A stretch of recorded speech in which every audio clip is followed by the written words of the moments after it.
क्या उज्जैन का महाकाल मंदिर सच में स्वयं प्रकट हुआ था? क्या आज भी यहाँ भगवान शिव किसी रूप में विराजमान हैं? और सबसे बड़ा सवाल, क्या इस मंदिर से जुड़े कुछ रहस्य आज भी अनसुलझे हैं, जिन्हें ना विज्ञान पूरी तरह समझ पाया और ना ही इतिहास? मध्य प्रदेश के उज्जैन में स्थित महाकालेश्वर मंदिर सिर्फ एक मंदिर नहीं, बल्कि आध्यात्मिक ऊर्जा, पौराणिक रहस्यों और अद्भुत परंपराओं का केंद्र है। ये स्थान केवल श्रद्धालुओं को ही नहीं, बल्कि इतिहासकारों और शोधकर्ताओं को भी चौंकाता रहा है। क्या सच में इस मंदिर में भगवान शिव की आरती भस्म से की जाती है? और क्यों यहाँ के मंत्रों का कंपन पूरे वातावरण को दिव्य बना देता है? भारत के ज्यादातर शिवलिंग उत्तरमुखी होते हैं, लेकिन महाकालेश्वर का शिवलिंग एकमात्र ऐसा शिवलिंग है जो दक्षिणमुखी है, और दक्षिण दिशा को मृत्यु का द्वार माना जाता है। आखिर क्या है इस ज्योतिर्लिंग के निर्माण की कहानी, और ये बाकी ज्योतिर्लिंगों से इतना अलग क्यों है? दरअसल काल का अर्थ केवल मृत्यु नहीं, बल्कि समय भी होता है। यानी यहाँ के स्वामी महाकाल समय और मृत्यु दोनों से परे माने जाते हैं। और एक रहस्यमयी मान्यता ये भी है कि उज्जैन की इस नगरी में कोई भी शासक रात्रि विश्राम नहीं करता। कुछ लोग मानते हैं कि जो भी यहाँ सत्ता में रहकर रात बिताता है, उसे अपने पद से हाथ धोना पड़ सकता है। लेकिन क्या इसके पीछे कोई सच्चाई है, या ये सिर्फ एक परंपरा है? क्या सच में यहाँ होने वाली भस्म आरती में कभी मनुष्य की चिता की राख का प्रयोग किया जाता था?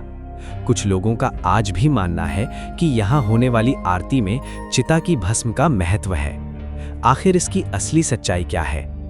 एक और बड़ा रहस्य जो इस नगरी को और भी खास बनाता है, वो है काल भैरव मंदिर, जहाँ काल भैरव को शराब का भोग चढ़ाया जाता है और कहा जाता है कि वो भोग धीरे धीरे गायब हो जाता है। कई शोधकर्ताओं ने इस रहस्य को समझने की कोशिश की, लेकिन आज तक कोई स्पष्ट निष्कर्ष नहीं निकल पाया।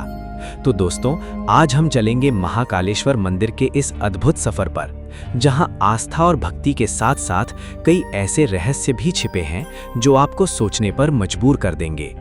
बहुत समय पहले की बात है, जब उज्जैन को अवंतिकापुरी के नाम से जाना जाता था। ये एक समृद्ध और सुंदर राज्य था, जहां राजा चंद्रसेन राज करते थे। राजा चंद्रसेन भगवान शिव के बहुत बड़े भक्त थे। एक दिन उन्हें एक दिव्य मणि प्राप्त हुई, जिसकी चमक ने अन्य राजाओं के मन में लालच भर दिया, और इसी कारण कई राजाओं ने अवंतिकापुरी पर आक्रमण कर दिया। एक तरफ चंद्रसेन की सेना थी और दूसरी तरफ विशाल सेनाओं से घिरे राजा। स्थिति बेहद कठिन थी, लेकिन चंद्रसेन जानते थे कि उनकी असली शक्ति उनकी भक्ति है। इसलिए उन्होंने युद्ध छोड़कर भगवान शिव की आराधना शुरू कर दी। उसी समय एक छोटा बालक उनकी भक्ति से प्रेरित हुआ।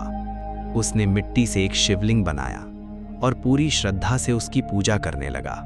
लेकिन जब उसकी मां ने क्रोध में आकर उसकी पूजा भंग कर दी, तभी आकाश गरजा, घंटियों की ध्वनि गूंजी और उसी स्थान पर एक दिव्य शिवलिंग प्रकट हुआ। कहा जाता है, यही महाकालेश्वर ज्योतिर्लिंग का प्रकट होने का क्षण था। उसी समय दूषण नाम का एक राक्षस उज्जैन में आतंक फैला रहा था। उसने शिव भक्तों को परेशान करना शुरू कर दिया। जब अत्याचार बढ़ गया तो भगवान शिव ने रौद्र रूप धारण किया और महाकाल के रूप में प्रकट होकर उस राक्षस का अंत कर दिया। तभी से महाकाल को समय और मृत्यु का स्वामी माना जाता है।